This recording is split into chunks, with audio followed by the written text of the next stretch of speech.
শুভেচ্ছা। আজকে পটুয়াখালী বিজ্ঞান ও প্রযুক্তি বিশ্ববিদ্যালয় শিক্ষক সমিতি আয়োজিত মানববন্ধন কর্মসূচিতে উপস্থিত শিক্ষকবৃন্দ আপনারা উপস্থিত হয়েছেন। আপনাদেরকে আবারও আন্তরিক শুভেচ্ছা জানিয়ে আমি আমার বক্তব্য শুরু করছি। বিশ্ববিদ্যালয়ের শিক্ষকদের জন্য সর্বজনীন একটি পেনশন স্কিম ঘোষণা করা হয়েছে প্রজ্ঞাপন আকারে। তো এটা যে সর্বজনীন হয়নি, যেহেতু সবার জন্য হয়নি তাই এটা সর্বজনীন হয়নি, এটা তো সিম্পল, সবাই আমরা বুঝতে পারি। এবং এটা শুধুমাত্র শিক্ষক বিশ্ববিদ্যালয় এবং অন্যান্য শাসিত প্রতিষ্ঠানের জন্য এটা প্রযোজ্য হয়েছে, কিন্তু কোনো সরকারি অন্য কোনো প্রতিষ্ঠানের জন্য এটা কার্যকর করেনি। এতে বোঝা যায় এর মধ্যে অনেক সমস্যা আছে, তাই আমরা কোনো মতে এটাকে মেনে নিতে পারি না। আমি মনে করি যে এটা বিশ্ববিদ্যালয়ের শিক্ষকদের জন্য অত্যন্ত অপমানজনক এই ধরনের সিদ্ধান্ত, তাই এটা আমরা কোনো মতে মেনে নিতে পারি না। তো আমি এই মুহূর্তে বলতে চাচ্ছি যে আমাদের আন্দোলনের যে কি অবস্থা, সারা বাংলাদেশে যে বিভিন্ন বিশ্ববিদ্যালয় আছে সেখানে এই আন্দোলনের কি স্পিরিটে আছে। আমি বলতে চাচ্ছি যে সারা বাংলাদেশে যত পাবলিক বিশ্ববিদ্যালয় আছে সকল শিক্ষক এ ব্যাপারে চরমভাবে সোচ্চার আছে এবং এ ব্যাপারে আন্দোলনের জন্য সবাই উন্মুখ হয়ে বসে আছে।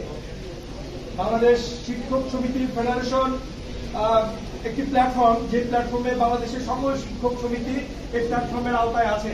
তাদের মাধ্যমে একটি কর্মসূচি ঘোষণা করা হয়েছে যে আজকে যে মানববন্ধন, এটি কিন্তু বাংলাদেশে আজকে যত বিশ্ববিদ্যালয় আছে একযোগে এই কর্মসূচি পালিত হচ্ছে।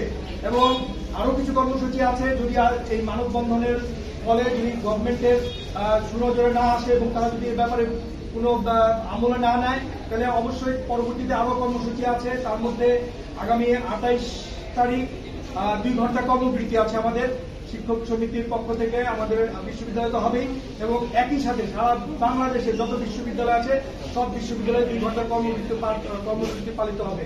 এরপরে তারপরে যদি সরকার এই ব্যাপারে কোনো রকমের কোনো নজর না নেয়, তাহলে অবশ্যই আমাদের কর্মসূচি আরো আস্তে আস্তে আরো চরম আকারে যাবে। সে পর্যায়ে 4 তারিখে জুন মাসের আমাদের আধা বেলা কর্মবিরতি হবে। এর মধ্যেও যদি কোনো রকমের কর্মসূচিতে যদি গভর্নমেন্ট আমলে না নিয়ে কোনো রকমের ভ্রুক্ষেপ না করে, তাহলে আমাদের দাবি অনুযায়ী যদি এই প্রজ্ঞাপন বাতিল না করা হয়, তাহলে আমাদের এই সকল বিশ্ববিদ্যালয় ফেডারেশন কর্তৃক যে সিদ্ধান্ত, সেটা হলো গিয়ে আগামী 1 জুলাই থেকে বাংলাদেশের যত বিশ্ববিদ্যালয় আছে সকল বিশ্ববিদ্যালয়ে অনির্দিষ্টকালের জন্য ক্লাস কার্যক্রম এবং বিশ্ববিদ্যালয়ের সকল কার্যক্রম থেকে শিক্ষকরা বিরত থাকবে।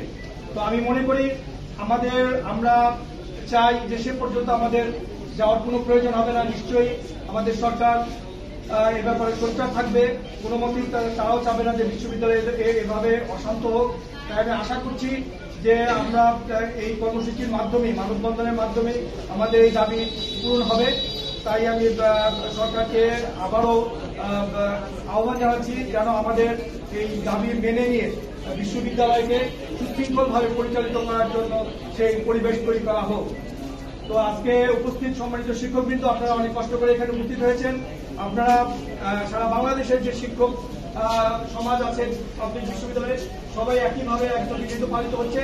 আমরা সবাইকে আহ্বান জানাচ্ছি, আগামী যেসব কর্মসূচি আছে আপনারা সবাই স্বতঃস্ফূর্তভাবে উপস্থিত হয়ে আমাদের এই আন্দোলন কর্মসূচিকে সফল করার জন্য আপনারা সহযোগিতা করবেন। এই বলে আমি আমার বক্তব্য শেষ করছি। সবাইকে আবারও আন্তরিক শুভেচ্ছা জানিয়ে আমি আমার বক্তব্য শেষ করছি। জয় বাংলা, জয় বঙ্গবন্ধু।